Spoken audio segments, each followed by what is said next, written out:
Description of Easy Input Switch. HU-200 is equipped with an Easy Input Switch.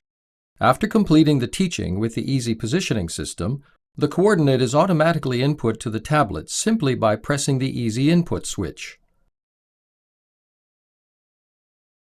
For multiple positioning operations, the coordinates are input successively and automatically just by repeatedly pressing the Easy Input switch after teaching.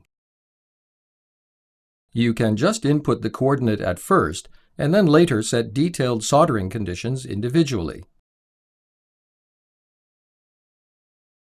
The coordinate can be easily input just by pressing the Easy Input button after teaching with a joystick, not by the traditional lengthy procedure to repeat monitoring the teaching pendant and PC screen alternatively for positioning setting.